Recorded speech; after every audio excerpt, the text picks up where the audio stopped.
You may be seeing that you are saying something but your spouse is understanding something, which leads to lot of conflict in your family.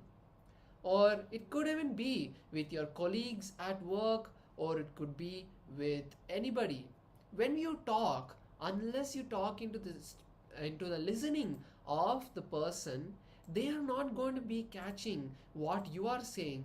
They are going to be only seeing the what how you are offending them. They might think that what am I going to get out of this. They'll only be looking at the greed aspect, but they will not be listening to what you are trying to tell them to do. So learning how to talk into others listening is something important. So that's what we're going to be learning in this session with the powerful cognitions from Swamiji. So let's start understanding with how to speak into others listening. So speak into your own listening. How often do you do this? Or how often do you listen to yourself when you're talking? You are unable to train yourself because of this. You're not listening to yourself, so you don't know what you're talking, and you're not able to train yourself. Knowing something is good but not following it, and knowing something is wrong and continuously doing it, we always enter into this pattern. So let us understand, whenever we want to speak into listening of others, it always start with listening to yourself. And what exactly it means by listening to yourself? Let's say you are having a spicy food and your body is continuously giving certain signals, like you are feeling burning sensations or different kind of feeling that is coming, but you are not attending to it. Or you know that yoga is good for your health. You are fully convinced that you need yoga for a healthy body, but you do not decide to do yoga. Means you know that it is good for you, but still you do not do it. You know waking up early morning is good for your health, but you continue to sleep till late morning. Or you know that alcohol or smoking is not good for your health. You are fully convinced about it, but you continue to do it. So there are various such instances where we know that something is not good for us, or our body specifically gives a signal multiple times that this is not good for me, but we continue to dump it. Specifically when it comes to the food style and the lifestyle that we have, we go on dumping food within our body, whereas body continue to give the signal that this food is not good for me, and we go on giving. So these are the various areas, where you need to start looking into, that you are not listening to yourself. That is where you are lacking listening to yourself. So understand, when you are not able to speak into your listening, you will have no respect for your thinking. Okay, understand, as much as respect you will have for your thinking, that much success you are going to have in your life. And as an example, we know that the many things that we know that this is right for me, but we ourselves do not take action for that, do not take any further action on that to attend to that thinking. And when we do not do that, we ourselves stop respecting to our thinking. So when we start speaking into our listening, we will know how to speak into others listening also. That means the very first thing about speaking into others listening starts with listening to yourself. So you have to start listening to yourself. Speaking into your listening, you will become more and more advaitic, more authentic. And speaking into other listening, you will become more and more expansive. So when you start speaking into your listening, you will have more and more experience of oneness. You will start experiencing oneness. You will start getting established into oneness. You will start functioning from the space of oneness. And when you start speaking into others listening, you will start becoming expansive. You will start expanding your life. So there is a question which we all have. I want to do something, but I don't know how to do. Many of us have faced this dilemma in our life where we want to do something, we know that we have to do it, but we don't know how to do it. For example, when a pain pattern gets triggered inside you, whenever you want to learn something new and create something inside you, there is a pain pattern which got created in the young age, where you have a cognition that learning is very difficult. So you have to complete with this pain pattern and relieve yourself from that, but suddenly you feel that I want to complete but I don't know how to complete. That incompletion inside you to remove that incompletion, unless you take the first step of finding out how to complete, how to do the process of completion, you will not be able to come out of that pattern. But always we think that, okay, life has to tell us how to do, or someone has to tell us how to do, and until that we don't take the action. So listening to ourselves and taking the action of what is there inside us and making that complete, that is listening to ourselves. So the past pains getting triggered and the are the only obstacle for you not speaking into your listening. So let us now watch a powerful satsang where Swamiji is going to be explaining in more detail about the powerful truths of speaking into your listening. Let's now be in the space of listening and imbibe these powerful cognitions.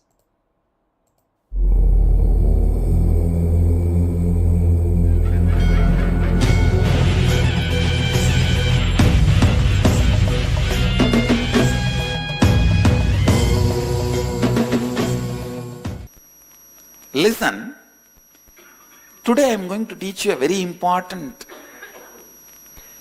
method called speaking into your listening. Please listen. Listen to these words. Speaking into your own listening. Many times people tell me, Swamiji, I know this is the right path, but I am not able to do. Why? What to do? Addictions. Unable to train yourself. Knowing something is right and not doing it. Knowing something is wrong and continue to do it. All this is because you are not able to speak into your listening. Means even you are not listening what you are saying. Am I right? Even you are not listening what you are planning. Even you don't have respect for your thinking. Then who will respect your thinking? How much your thinking is respected, that much you will be successful in your life. That's all. Understand?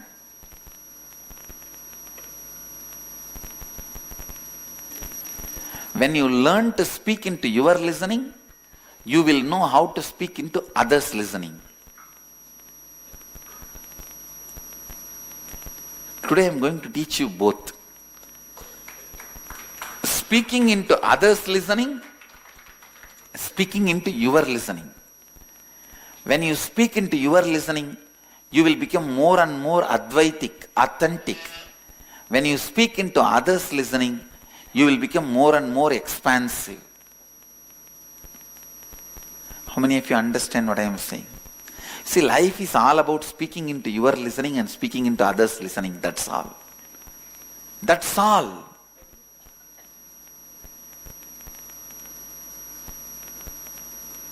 Nothing else. It is not just because I am in the speaking profession. Whatever may be your profession, it is nothing but speaking into yours listening, speaking into others' listening. Whether your family, love, life, friends, partners, business, team, wherever. Life is nothing but speaking into your listening and speaking into others' listening. Am I right? I have seen two doctors passing out from the same college. After 10 years, one is the owner of chain of hospitals. The another one is sitting in the same old village and reading the same old Hindu newspaper with that big glass, having patients come to remove the teeth for 5 rupee, injection 7 rupee.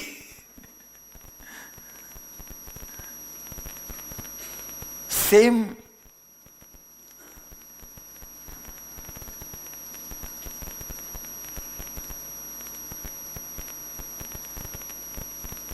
Same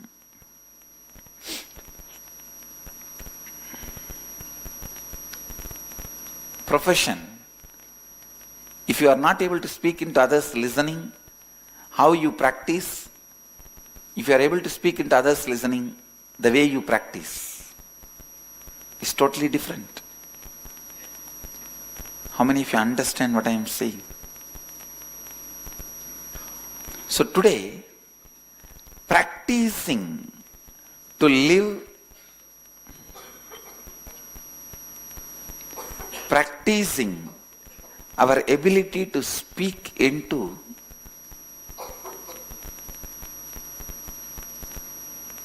your listening and others listening. What do you think as the ultimate reality in your life? Can anyone shout out? Just shout out from there. Enlightenment, bliss. I can say bliss is the utility word of enlightenment experience. Enlightenment is bliss is like applied science. Enlightenment is original science. Pure science. Speaking into your listening, speaking into others listening. Now you all said, the ultimate reality is enlightenment. Today let us take few minutes. You pen down, listen. First pen down few ways how you are going to convince you, speak into your listening, that enlightenment is the ultimate reality, and how to make that as a lifestyle. Listen, first listen. Pen down something to speak into your listening. And second part, pen down how you are going to speak into the listening of your whole group and make them understand this is the ultimate reality. A small homework exercise. Then I will lead you to the main process. Just a small process. Understand? Listen. First, pen down few thoughts. It can be 1 page, 2 page. How you are going to speak into your listening. This is the ultimate reality I want to achieve. Second page, how you are going to speak into the group's listening. Make everyone in the group understand that this is the ultimate reality. You should be able to face their questions and get shaken. Why people are afraid of questions, They are afraid before they convince the other person, the questioner may convince them. When you are not sure about your position, you are afraid of questions.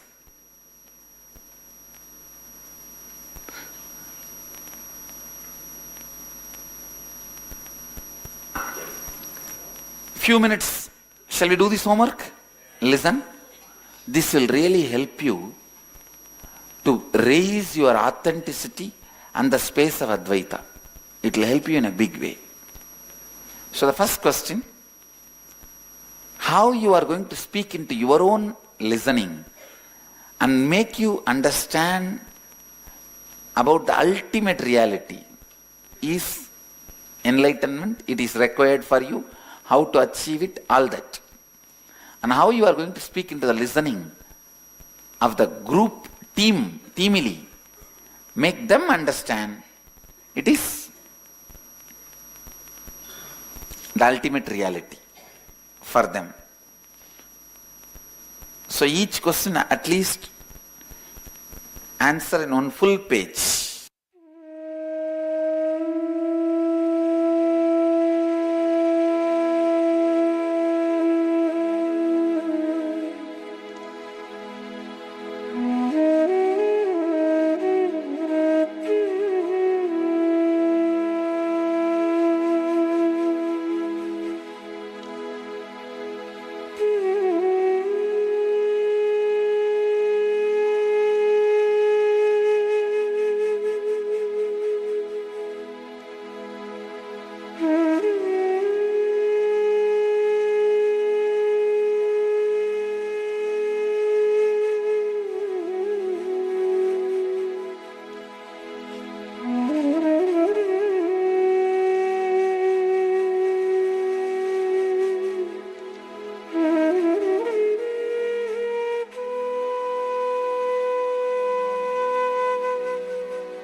some reason you lost the whole $10 million.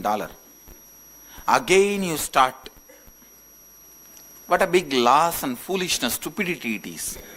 Like that only many times you think, build a strategy about your life, come to a conclusion after 1 or 2 years of thinking. But suddenly you don't follow and you are back to square one. Then how much of energy is wasted in your confused thinking and time? How many of you understand that? When you don't have a power to speak into your listening, that is what exactly is happening to your life. And you don't even remember the loss you are going through. At least with money, you know, because it is number. With this mind, you don't even know the loss you are going through because you don't know amount of energy going outlet. It's like a diarrhea, you can't measure. You only know how many times you went. How much you went, you don't know. Understand? Like that, how many years you wasted, you can understand. But not how much you wasted. You understand what I am saying? Now, little raw example, that is okay. After all, I am a village boy, so that's all. That is why that speaking into your listening is required. I can give you one example. I decide yoga is good for me. It will cause my ultimate reality. Once now I decide, I don't need to convince me again, waste my time again into thinking into it.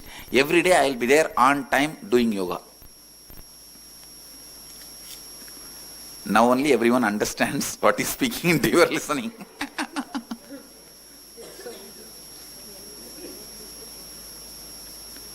It is possible. I'll make it happen. You pen down this process. The next step you will see. I'll make it happen.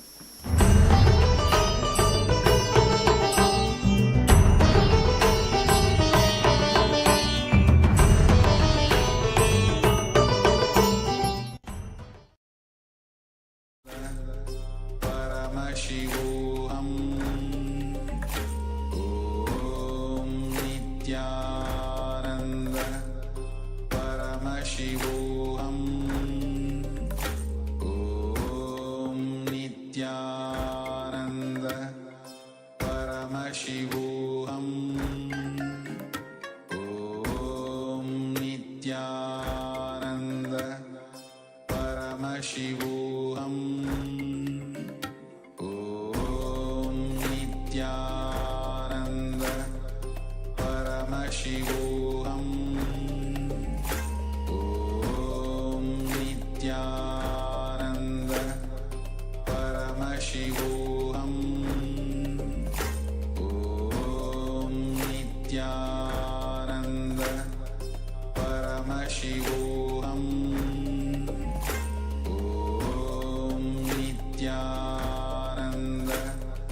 Paramashivoham Om Nityananda Paramashivoham. Yes. So that was another powerful satsang of where Swamiji talked about the science of speaking into your listening. So the two components of speaking are moving others to do what you want and trying to impress them about you. These are the main two things that we always try to do when we talk to someone. So first thing is trying to impress others about you. When you are not convinced about you, whatever way you try to impress people about you, you are not impressed about that. Still, you have a doubt about it because you yourself are not convinced about what you're telling people. You may tell that I have this, I am this person, I know this, but end of the day, when you try to tell someone who you are not convinced because you know that that is not the fact. Ultimately, you know that that is not the fact, and when you have that space even the other person will know that you are not actually telling who you are are just trying to impress them. So when you talk about what you are not convinced, the other person will also never be convinced and does not give their attention to you. They don't listen to you, and you will not be speaking into the person's listening. So when you start speaking, you need to decide that you are complete about what you feel as you. But this is the first thing that Swamiji said, that many times when we are speaking with others, either we are trying to convince them about ourselves, or we are trying to move them for the work that we want to get it done. And for the first part, we need to be convinced about ourselves, because unless we are convinced, we will not be able to convince other person about yourself. Further, Swami said that you do not need to impress the other person about you. The only thing that you need to do is to move the other person, and he should do as you want them to do. So whenever you have a block, you will not be able to penetrate the other person's inner space. So wherever you feel incomplete about it, wherever you are having incompletions, or you are not convinced about yourself, the same place other person is also going to reflect. The same block other person is also going to be showing to you. So when you are not able to speak into others listening, that is exactly where you are stuck with your own ideas, with your own incompletions. That means you need to complete. So for any of the cause, or for the mission that you want to convince somebody, or for any of the project that you want to convince, or for any of the powerful cognitions, if you are not able to convince other, that means you have not manifested that as your powerful cognition, or you yourself are having some incompletion where you are stuck with it. That means other person is directly reflecting your incompletions, your blocks that you have when you are having conversations with other person. You can, if you are able to speak into other person listening, you will see that your block, your incompletion will also melt down, and you will become very clear. And that is where you will see the power of causing comes. Whenever you are making a causing call, whenever you are working to cause somebody's reality, to bring them for the program, or do Pada Puja, or become SJP Yajman, or for any other seva, you will see that the other person reflects exactly your incompletion. So if you are able to move other person, that means you have brought completion into those area for yourself also. And that is where it becomes so powerful, that the other person is able to exactly reflect, which you are not able to find it out by yourself, by sitting with yourself, or by any other process. And you just get involved into the causing others reality. You will start seeing that all your incompletions will start getting exposed to you. You will start seeing that, and then when you decide to complete with all of that, other person also moves, and you also move. So now let us get into one of the video where the Supreme Pontiff of Hinduism will be talking about how to move others through the powerful speech. Means how to speak into others listening and move them for what you want them to do.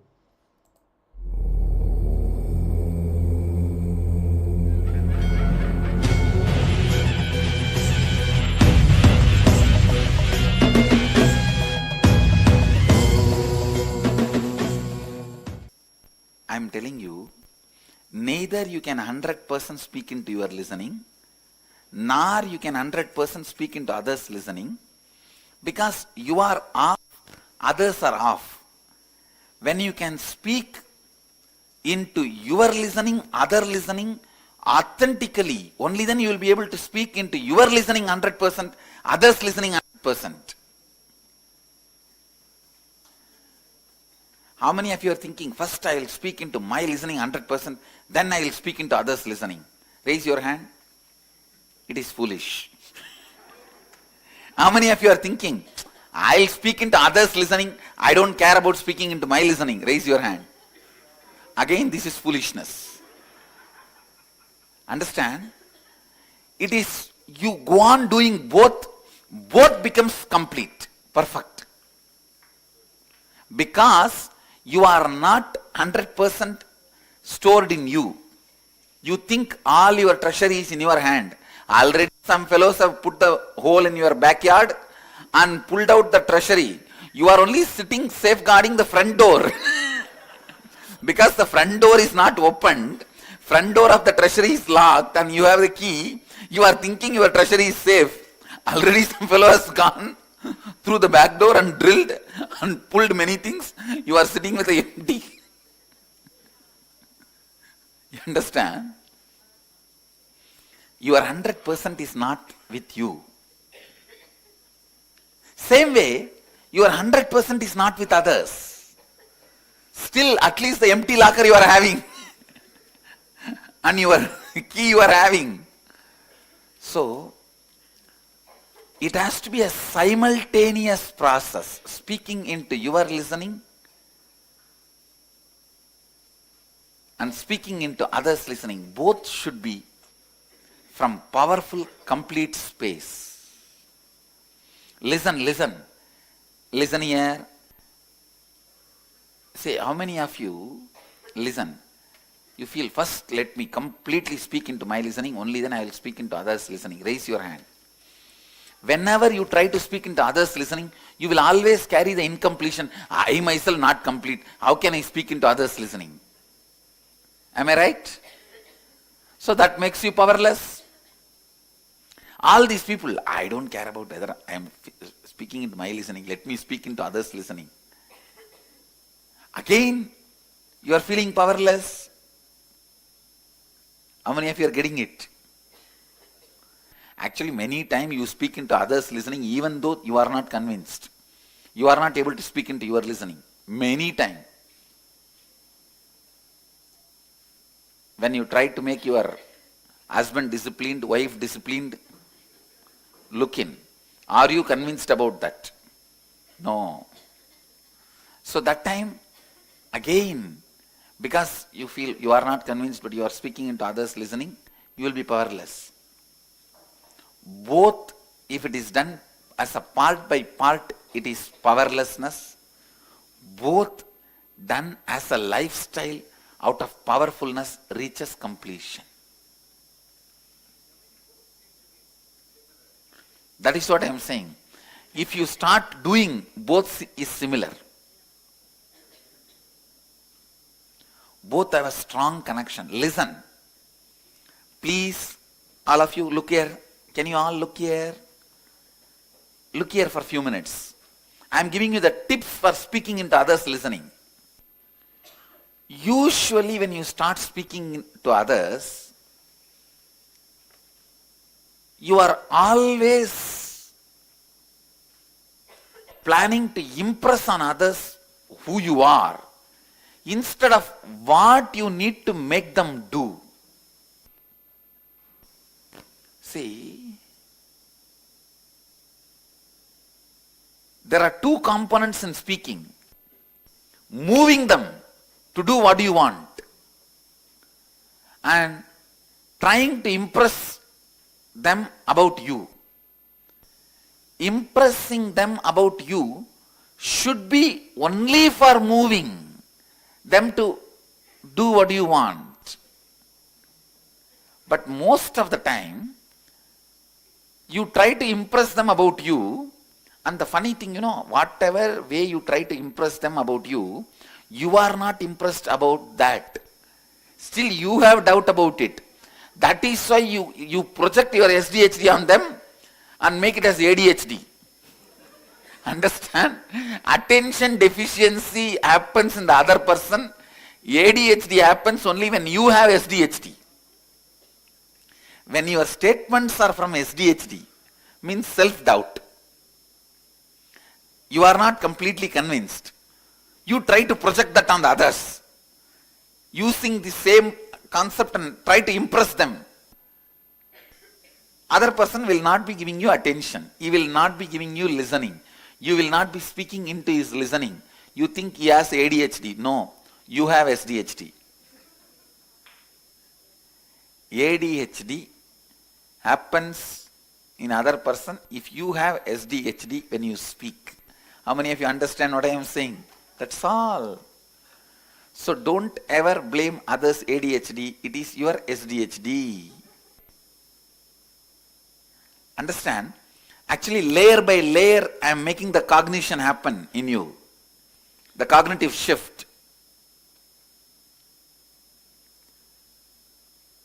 When you start speaking, decide You are complete about what you feel as you. You do not need to impress the other person about you. Now, only thing you need to do is move the other person. You should do as you want through your words. That is what is speaking into the listening of the other person out of completion. Don't try to impress the other person by trying to show who you are. When whatever component of you are trying to make others believe again and again, be very clear you are not believing.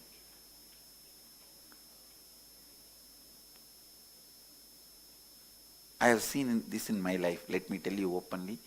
I will constantly make the people around me to believe that I am working hard, but I myself don't believe. No, really I am telling you. In my heart I don't believe I am working hard. I feel whole life is going so beautiful and smooth. What is there in this work? This is what I like. When I wake up, I just want to come and see you guys. That's all. I just want to spend time with you guys. And I am spending. You have any question? I'll answer. You have any doubt? I'll clarify. You have any disease? I'll heal. You have any wishes? I'll bless. That's all I want to do. You have any reality? I'll cause it. If I am not able to directly do it by mystical way, the metaphysical way, then let me prepare you to receive that metaphysical transmission. That's all is the whole program is all about. See, many things what you want can be directly transmitted metaphysically. Whenever you need little more sensitivity to receive that metaphysically, you are just prepared through all these process, programs, everything. That's all is the whole life. My life is so simple. I have put my whole life and mission in this 4-5 statement. Everything boils down to this. So I don't feel actually I am working hard. But I have to convince this first team that I am working hard, so that they will become more authentic. I'll go on be convincing them because I am not convinced. To tell you honestly, I am not convinced at all that I am working hard. I only feel my life is a celebration, vacation. Who will get 21 days nice vacation to be in Varanasi happily?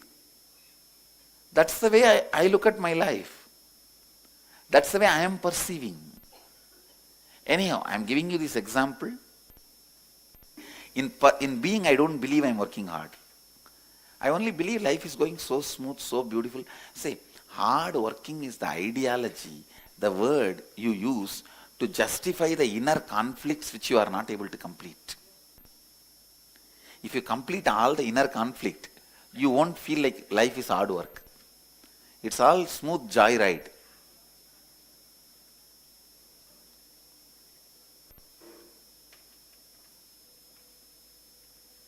How many of you understand what I am saying?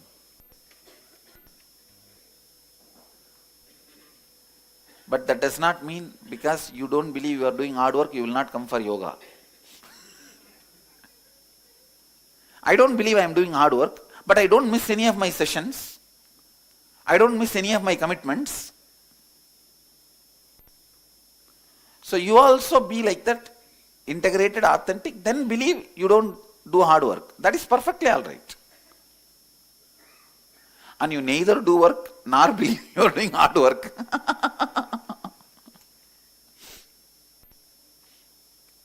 Actually, when you believe you are doing hard work only, you don't work. Because from morning till night, you are in the mode of too much is in my plate. How much I can do? I am tired. Ba ba ba ba ba ba. Too much is in my plate. What do you mean by too much is in the plate? Everything is grabbed.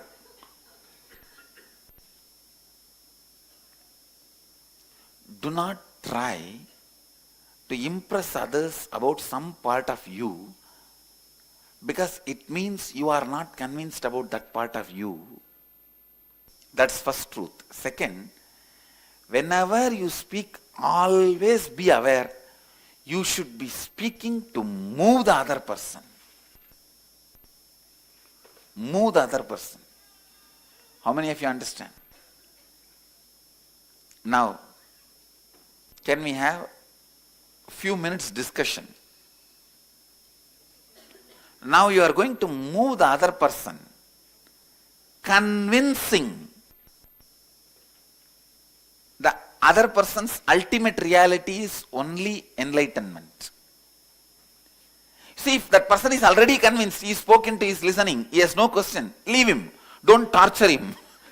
So don't catch people and say, I have to practice now talking into others listening. I will listen, speaking to you, you have your doubt. No. Clear?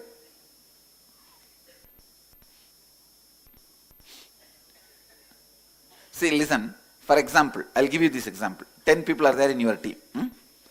No, 10 people are there in your team. 4 persons have a question. Speak into their listening and make them understand. 6 people don't have questions. Thank them, that's all. Understand? But end of the conversation, the whole team in their listening and in others' listening should be able to speak about the ultimate reality. This one truth. All of you are clear about the process? Shall we start? Start. Understand, this is one of the best powerful process, dharana of training you. The self-training dharana.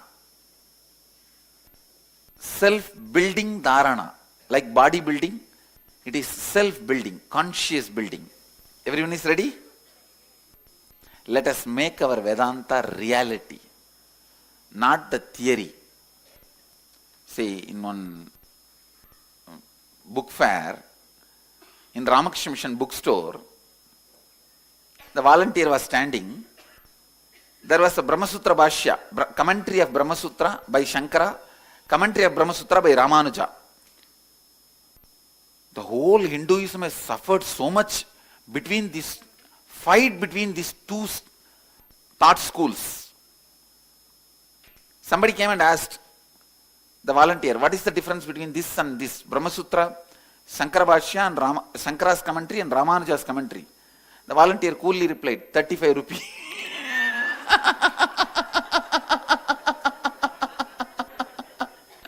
So understand.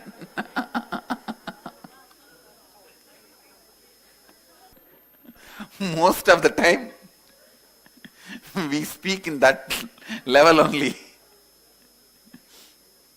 Now, you will speak into your real listening and speak into others' listening. Let's make Vedanta into reality, not 35 rupee gap. Means that much only that volunteer has studied both those books. He knows only both the books, cost. Come on. Please get back to your teamily and start. Listen, it's a teamily exercise. When A speaks to B, C, D, E, F, everyone will provide listening. So only one person in a group will be speaking. But the other person can question. Because you have to speak till he is listening. Till you have spoken into his listening. You will see, you will get exactly the questions which you are not able to convince about you. If you are not able to convince about you, you will not be able to convince the other person. If you can't speak into your listening, you can't speak into their listening. Even when you speak, if you are able to speak into their listening, your doubt also will be cleared. You will be speaking into your listening. It is like a churning. See, in Ganga, so many big stones will fall into Ganga. Ganga will beat each stones with each other and roll it. Finally, both will become Shivalinga and she will give it to us and go. So she will take so many stones and beat them all with each other. In that high power rotation, all the stones will become Shivalinga and she will leave it. Like that, I am taking all of you and beating all of you together in the flow of my energy. and all of you will become Shivalingas. That's all.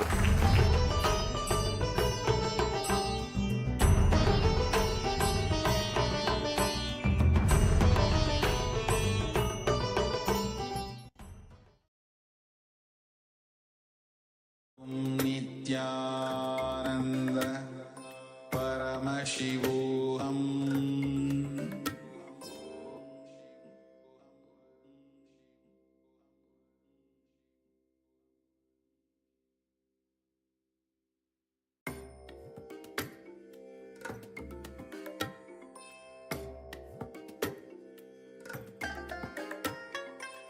I bless you all. Let you all open all your three eyes and manifest the powers of Mahasudashiva. Om Nityananda Paramashivoham. Om Nityananda Paramashivoham. Om Nityananda Paramashivoham. Om Nityananda Paramashivoham. Om Nityananda Paramashivoham. Om Nityananda Paramashivoham. Om Nityananda Paramashivoham. Om Nityananda Paramashivoham.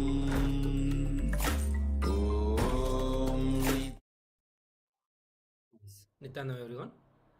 So now we are going to get into the internalizing exercises where we are going to use all the powerful cognitions and the technique that Swamiji gave and manifest that ability to speak into our listening and speaking into others listening.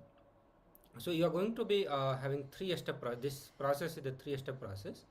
In the first step, you are going to identify all the instances where you were unable to make other person to do what you want, not where you were able to move them, but all the instances where you wanted them to do some work but they did not do, means you are not able to make them do what you wanted them to do, or where you even avoided to attempt to think that they will not do what you want. So you had the thinking, you wanted to tell them but you did not even bother to tell. You felt some hesitation or some incompletion came in between and you decided to withdraw from even telling them. Or there will be situations where you decided to tell them but they did not listen, they did not move. Okay, so that is the first step. In the second one, you are going to identify the block within you that is reflected in that situation and in other person. So whenever you are having a conversation with some person, you have to see where the actual block is, where the person is not able to move. That is the place you are also not able to move yourself. So you have to identify that block within you. And then you are going to look into the incompletion associated with that. And the very first incident at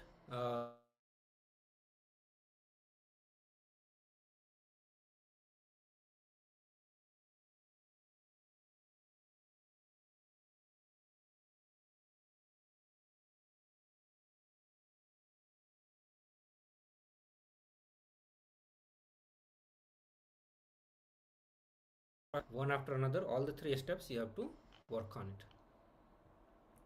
And also, if you have any doubt related to this, if any of the steps are not clear, let us know through the message. We'll respond to that. I am also projecting the steps on the screen.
now that we have internalized our life and seen the various places where people didn't give us listening, where we did not talk into other people's listening, now that we know that incompletions, those pain points inside us, now drop all of them at Swamiji's feet.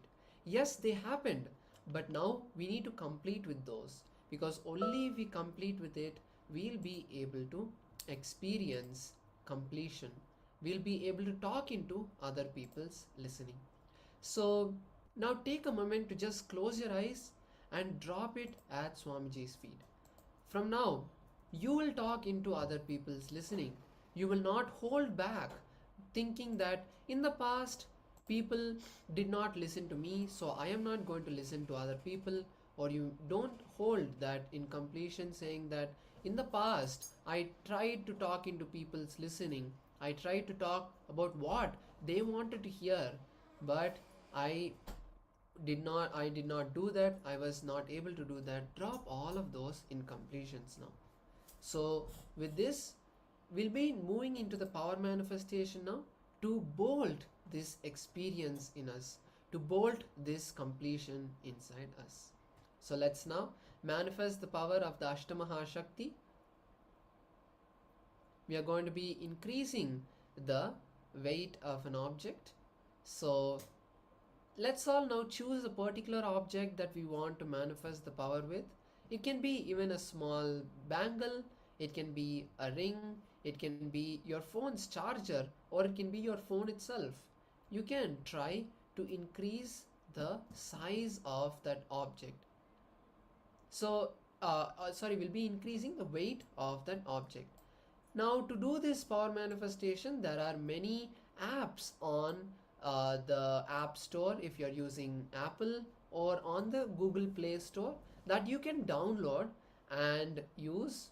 Those apps will be able to measure the weight of objects which are less than 100 grams, or some of the apps can even measure which are less than 500 grams. So just choose any one application and download it. The apps will be giving you a rough estimate. It's not the actual weight of the object. So make sure that you take an average of 2 or 3 measurements and then write that down. So once you measure the object, then we'll be moving into the power manifestation, where keep that object in your hand and close your eyes.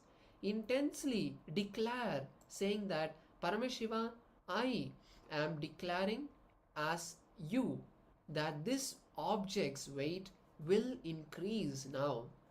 Declare that and hold that space by intensely starting to chant the Mahavakya Om Nityananda Paramashivoham, and visualize the weight of the object increasing. See that the object's weight is increasing in your third eye, and then at the end of the manifestation, we'll be verifying our manifestation once again. So let's begin now.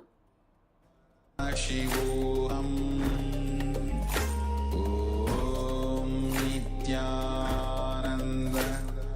Paramashivoham Om Nityananda Paramashivoham Om Nityananda Paramashivoham Om Nityananda Paramashivoham Om Nityananda Paramashivoham Om Nityananda Paramashivoham Om Nityananda Paramashivoham Om Nityananda Paramashivoham Om Nityananda Paramashivoham